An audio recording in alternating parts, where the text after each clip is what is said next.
Hi Thompson parents, it's Mrs. Crawley and Ms. Mankowski, and we just want to give you a quick tutorial on how to study with your student for your Civics SOL.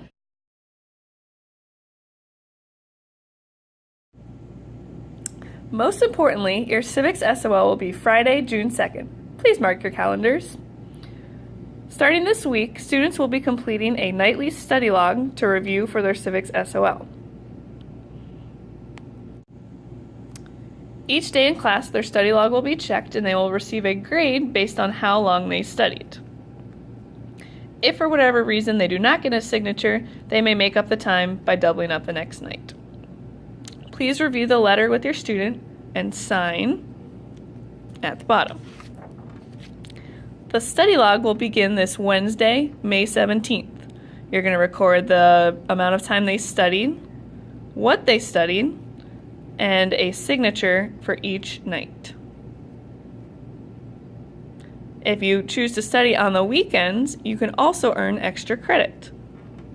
Study logs are due Wednesday, May 31st for Y Day classes and Thursday, June 1st for X Day classes. This is the final date to turn in any study log sessions.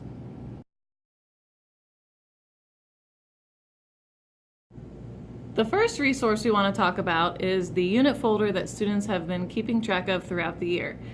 With every unit completed, students purged their binders and kept important documents from each unit that have been color-coded. Students have also marked what SOL numbers each color means to correspond with what they need to study. Please use this folder to review any materials with your student to prepare for the SOL. Another helpful resource your student received in civics class this week is what we call Civics in a Nutshell and their civics flashcards. Both of these correspond to help prepare your student for the SOL. Each SOL in civics is given a number and a letter. These numbers represent topics they learned throughout the year. In class, students were required to color code each SOL number so that they are grouped together based on topic. If a student chooses to study SOL number 2, for example, these are the boxes they would study in the nutshell. When they feel they know the material, they can then refer to the flashcards and quiz themselves on any of the questions that have the same number 2. They can either cover up the answer with their hand or fold the paper. Do not cut the flashcards because they are double-sided and it would ruin the flashcard packet. In order to focus our studying, students took a practice SOL test. We then analyzed the results to figure out which specific strands students need to study first.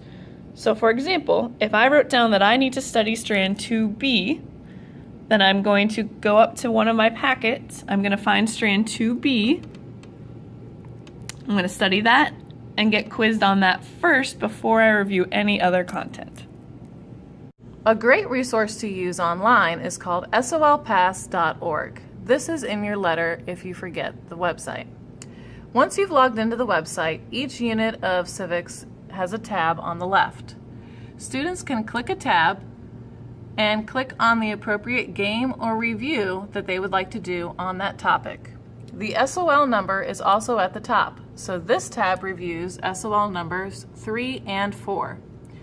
Each tab has a study guide which includes basic information about each SOL and various review games to review the content.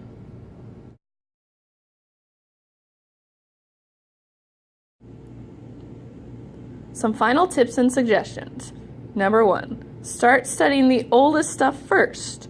The lower the number, the older the unit. So for example, like Unit 2 would be all of the foundation stuff we did way back in September.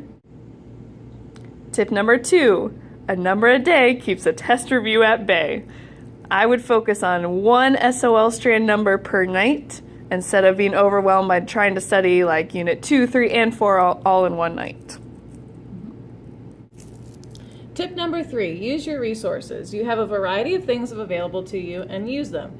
Some nights use your notes. If you get sick of using your notes, use the nutshell. If you need a break from your nutshell, go on SOL Pass and play a couple games. A variety of review will keep your mind fresh and keep the review from becoming mundane.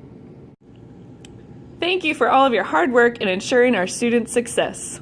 Thanks, and happy studying!